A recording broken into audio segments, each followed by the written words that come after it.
Hell yeah. It's the new year, guys. Everyone, what's your New Year's resolution? Yell it out. 1, 2, 3. Stay alive. Stay happy. I heard happy. Stay alive. That's a nice range. Did anyone at their table yell something good? I said, do whatever I want. Do whatever you want. Hell yeah, man. That's a good... It's not 30 years. It's time to do it. Spend it. Crazy. Were you not doing whatever you wanted this past year? Go out all the time, but sometimes. Sometimes you did what you want. This year, only what you want. That's it. Hell yeah. I'm going to do that too. Only what I want. Which is not brushing my teeth. No more brushing my teeth. No, actually, my New Year's resolution is to stop having unprotected sex. Oh. Yeah, I am no longer going to have unprotected sex. Never, ever, ever, ever, unless I really, really, really, really, really like the person. Or we don't have a condom. Those are the only two exceptions. No, my New Year's resolution is to start going to the gym. I don't want to get in shape. I just like touching dirty metal. It really gets me off. Yeah. All right. Okay, I'm gonna address the elephant in the room. I have a bandage on my hand. How did this happen? Earlier this week, I stuck my finger up someone's butt, and they orgasmed so hard it snapped the bone. If you can believe it. I was doing whatever I wanted then, sir. Yeah, thank you, yeah. I didn't say it was safe. Yeah, I would not recommend. No, I had a growth thing. A doctor had to remove boring stuff. That happened on Tuesday. So, okay, today is Saturday. It's finger surgery Tuesday. Monday was my birthday. What? Yeah, sure, whatever. It was also my partner's birthday. We have the same birthday. He's just 13 years older than me. But yeah, besides that, same birthday. And then we also got spontaneously married. Yeah, no, okay, cool. Thanks, guys. Thanks for the support. You sound like my parents. Yeah, no, we wanted to pick a day that we would both not forget. So yeah, double birthday, surprise wedding. That happened on Monday. Then Tuesday, again, finger surgery. And now it's Saturday, and I'm headlining Crust Town. Are you kidding me?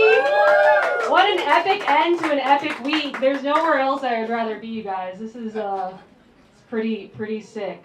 Yeah.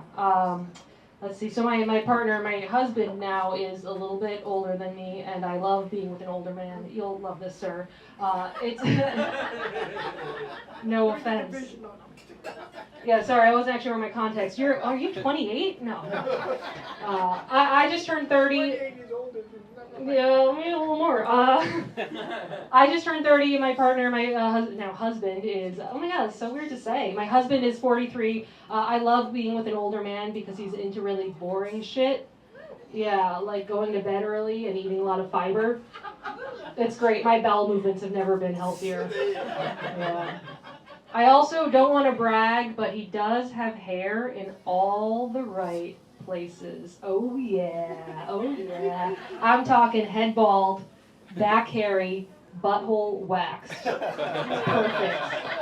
It's the trifecta. It's Pythagorean's tricycle of beauty, or whatever. It's great. Being with a bald guy is awesome because when they go down on you, it looks like you're giving birth to a breached baby. It's really good. It's beautiful, actually. It's the circle of life. Yeah. Are you guys Crust Town? Are you guys into woo-woo shit? Are you spiritual? Are you guys into manifestation? Nope. Yeah. All right. So scary. It is scary. I like when you talk to people who are into manifestation, they say things like, "What's meant for you will find you." I'm like, okay, great, then where are my car keys? You know? I'm loosely spiritual in the way that most educated white women are, in that I look for signs sometimes that I'm like on the right path. My sign is sunflowers. So whenever I see sunflowers, I feel like I'm doing something right. And my now husband knows that. So when I'm having a rough day, he'll bring home a bouquet of flowers. Aww, yeah, wow, so sweet. Okay. Crust Town. He's like, it's not Valentine's Day yet. Gooey shit. Yeah, my partner. Do you have a spiritual sign, sir? Spiritual sign? Yeah. What's your spiritual sign? They take me to the spirits in the sky. He's riding on something. Take you to the spiritual sky. Do whatever you want. Hell yeah. Your sign is anything. You see a street sign, you're like, yeah, all right. The sign is this. Oh, it's God. It's really. Oh, it's the real deal. Not deeply. Okay, we'll have a session after the show. Maybe we can do a confessional. Discussion. Yeah, if anyone wants to have a deep discussion about religion with me and this guy outside. If there's anything else you would rather do with your Saturday night, I don't want to hear it. What was I saying? Oh, spiritual signs. Yeah, so my husband will bring home sunflowers sometimes to make me feel better, and he told me recently that his spiritual sign is blowjobs. So if he's having a bad day, I'll have a ponytail, and that's how you'll know. That's how you know. Cool. Marriage is weird. I think I was wondering recently why in 2026 do people still get married? It's kind of like an archaic concept, right? And I realized recently that marriage, it doesn't stop a person from leaving you, but it kind of makes it a little bit harder. It like locks them in a little bit more. It reminded me of those fences on bridges that they raise by a few feet to stop people from climbing over them to kill themselves. Yeah, like it doesn't stop them, but climbing a few extra feet actually deters people from committing suicide. And to me, that's what marriage is like. A fence on a suicide bridge. So, yeah, maybe that's why they call it taking the leap. I love you, honey. He's here. Cool. Let's see. I talked about my bald old husband. Okay, it's a weird time politically in the world, I guess. Make some noise if you're a little bit scared about the world. Most people not at the front table. You guys are sitting pretty. You guys live on a commune or something? You're all good? You're like, we have each other and that's it.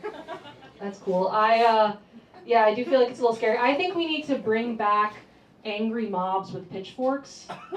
I think surely that will restore some social decency, right? Like we need to start running people out of town again.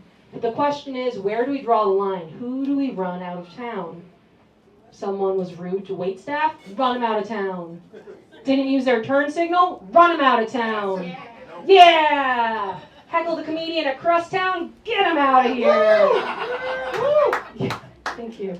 Pedophiles, run them out of town. I think we need to run all the pedophiles out of every town and gather them in some place all together, and we'll call it Ohio. No, we'll call it Pedophile Town, P-Town. Population, shockingly high. Shockingly high. Or we could put them on a boat and send them out to sea. That would basically just be Epstein's Island, though. We just recreated that. There you go. Yeah, there we go. Pedophiles on a boat and angry mobs with pitchforks. Vote for me. with a hand bandage. Vote for me for social decency. Modern times are scary, but previous times were scary too. Like, I wouldn't want to live during, like, medieval times. Here's a fact for you all. During medieval times, when someone was storming the castle, it was one guy's job. This is completely true, by the way. I read it in a headline on a post on Instagram. It was one guy's job to climb up the latrine chute of the castle and stab the king in the ass. Oh, jeez. Yeah, and it's like, geez, I'd hate to have that guy's job, right? The king, I mean. Yeah, the king. Yeah, because imagine being born with this immense pressure to rule a kingdom, then you have to marry your ugliest cousin or whatever, and then you die by getting stabbed in the butt. Yikes. It's brutal. Couldn't be me. So, yeah, think about that on Monday, Crust Town, when you have to commute to work. You think about that. Where would you rather be? Okay, you're all thinking, and I really appreciate that. I appreciate the thought. I'm going to keep going with some political shit. I don't know if you guys agree with this, but I think personally it's a little bit embarrassing to be American right now. I'm generally a little embarrassed to be American. Got a thumbs up. Very American. I'm a little embarrassed until an English person walks in the room. When an English person walks into the room, I bleed red, white, and blue, baby. I'm like, USA! USA! Like, sure, we have the most mass shootings of any developed country in the world, but at least we're not a bunch of pasty, horse-toothed, parliament establishing, bake-off having fuckheads. Oh yeah, who owe like the entire world reparations. Imagine building the largest empire in the world and fumbling so bad. Yikes, couldn't be us, couldn't be us. Yeah, I hate English people so much that if I get reincarnated as one in the next life, I'm gonna Or I'll come to the U.S. where someone will do it for me. That's a thinker. You guys are thinking that's a gun violence joke. Okay, that's a little too real, isn't it? All right. Yikes. Too real. What else was I saying about being American in politics? Whatever. Fuck it. Doesn't matter. I think social media is a little bit of a problem. Who agrees with that? Who dislikes social media? Make noise if you. Make some noise if you think you're addicted to social media. Yes. All right. We built a Venn diagram, and that Venn diagram was a circle. I think we need to outlaw any influencers who are under the age of 40, right? Like, what can a 19-year-old teach you about life? Nothing. All they know what to do is say things like BFFR and wear the ugliest fucking shoes I've ever seen. You know who the real influencer would be? Like a middle-aged man named Jeff, who just got out of prison for a non-violent drug offense. And he's saving up to divorce his wife of 30 years. Maybe he's a truck driver. Maybe he sells you skincare products for his permanently burnt forearm from driving the truck. Maybe he shows you at-home prison workouts and starts doing a cathartic hobby like gardening. Maybe he starts growing strawberries and making jam and selling us jam using the promo code #JailJam. That's an influencer. That's an influencer I'd buy shit from. That's who I would. I think it's crazy. Everything is content now, right? We've built an entire economy that runs on content. Food is content. Conflict is content. Dancing is content. Stories are content. Routine is content. Travel is content. This will be content. Give me 24 hours to clip it up. Pimple popping is content. Everything is content. And just like any booming industry, at some point, the content economy bubble is going to pop. And we're all going to look around and be like, hey, does anyone remember how to farm? We're going to be in the stupidest depression ever. We're not going to know how to feed ourselves because everyone's going to be influencers or AI personality trainers. That's it. This is too real for you guys right now. I can tell that this is a TED Talk, not a comedy set anymore. I'm giving you a lot to think about, Crust Town. Yeah, I don't think my phone is making me smarter. I don't know if you guys do the thing when you open Google Maps and you need it to tell you which way to stand. That's crazy. Not we in this room, but we as a species used to navigate the oceans using stars, and now you need a little blue triangle to tell you that, yes, you are standing in front of a Chipotle. That's crazy. Shout out to the food delivery. Uber Eats, Grubhub, yeah, I don't know. That's another amazing thing. Food delivery apps, we don't marvel at that enough. You can be sitting on your couch, some guy named Jeff, this guy could be sitting on his couch and tap a few buttons, and within an hour, a cuisine from anywhere in the world will show up at his doorstep. That's wild. Yeah, 20, 30 years ago, you just pointed at him, he doesn't know how to use food delivery apps? No. He's a purist. Call me old-fashioned, but I want to at least interact with the indentured servant who's bringing my food. Yeah. 20 years ago, if you did a contactless delivery, that was terrible service. You didn't get a tip. And now we just want to be ding-dong ditched with crab ragoon and Diet Coke. It's a crazy world. More food for thought, Crust Town, food for thought. Oh yeah, here's another thing about the military. I think the U.S. military, I'm just going to I don't care if you guys agree with me, but just mull it over while you're chewing on your Crust Town. I think the U.S. military needs to stop doing all their war and focus more on making clothing. Yeah.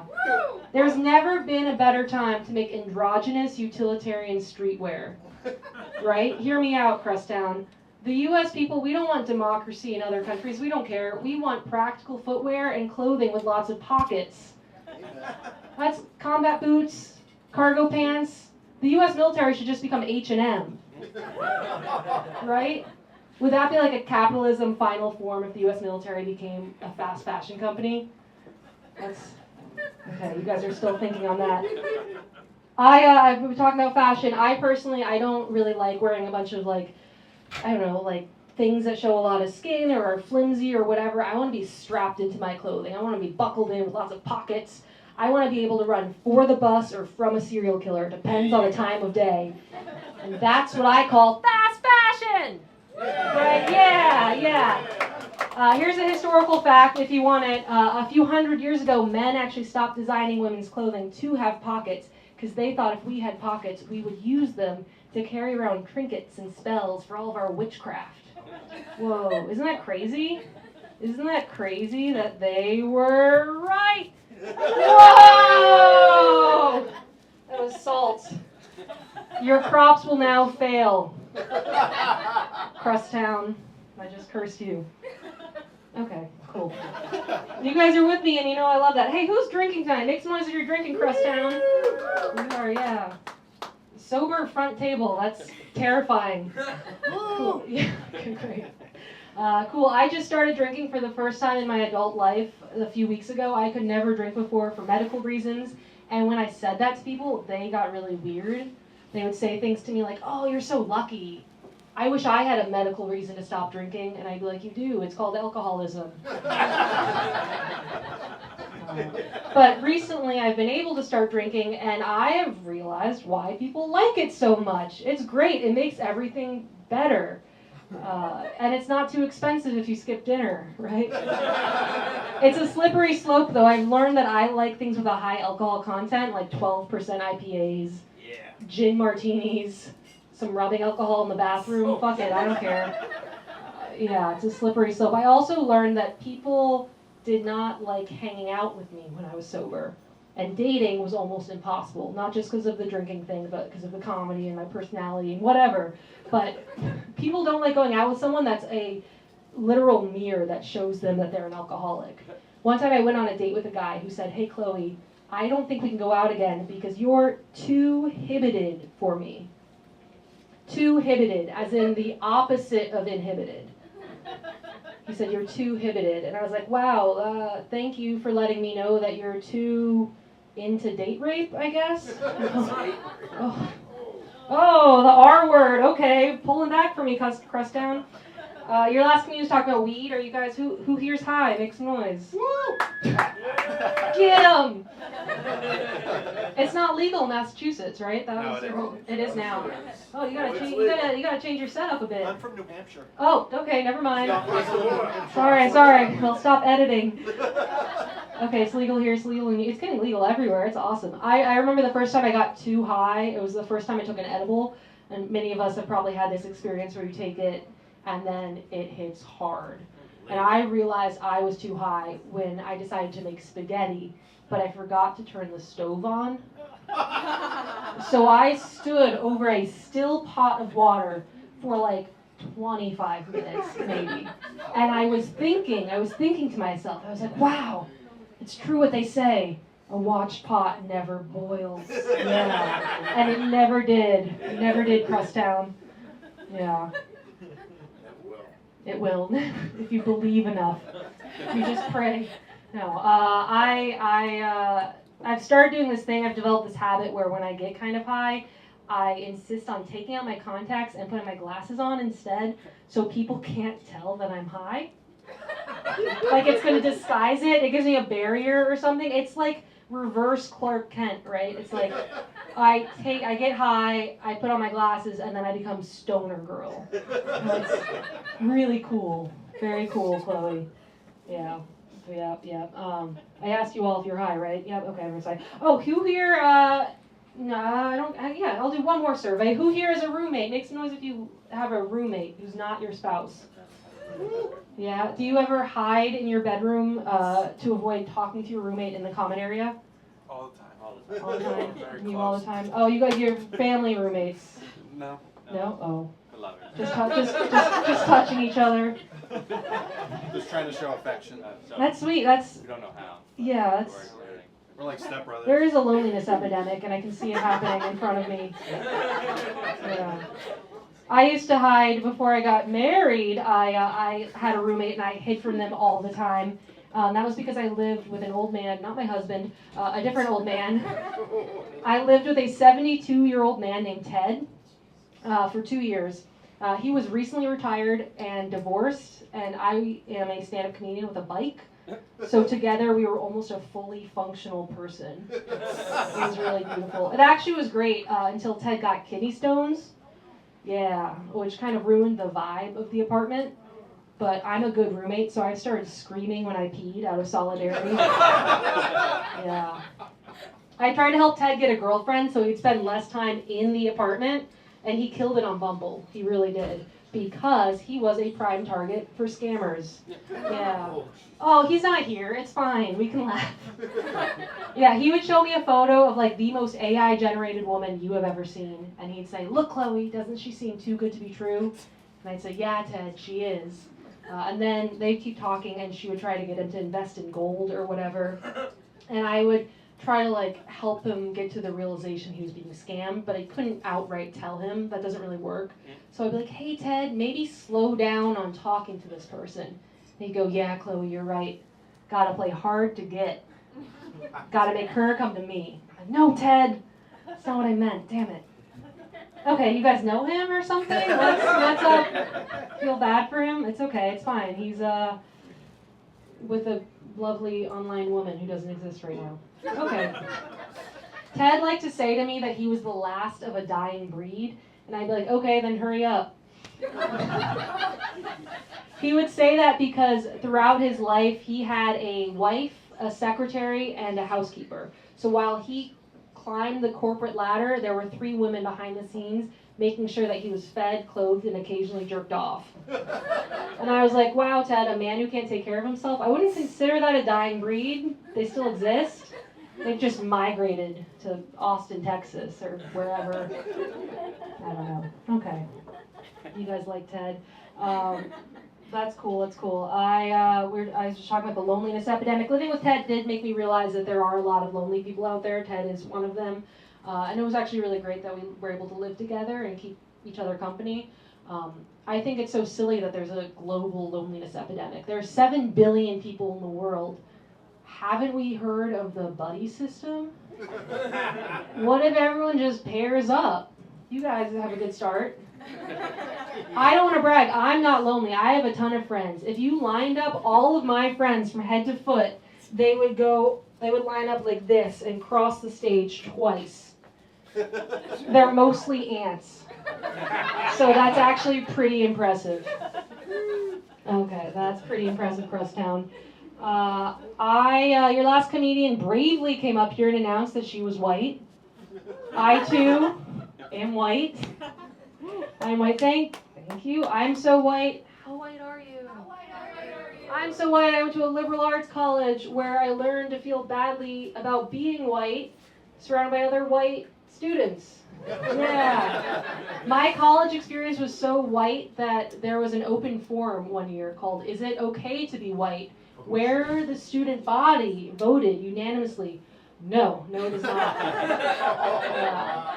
So we all started wearing blackface, which was a little bit of an overcorrection. Yeah. All right, Crust Town, I see you. There was a fellow student of mine, classmate, if you will, named Sarah, another white woman, who said to me, hey, Chloe, it's your responsibility to wake up every single day and apologize for being white. I was like, bitch, you're white too. What are you doing? That's crazy. My last serious relationship before I got engaged and then married a few days ago, was an interracial one. I was obviously the white part, and I was dating a Nigerian man. And it was a really interesting experience for both of us because it taught us to communicate and compromise and expect things in different ways that we hadn't before.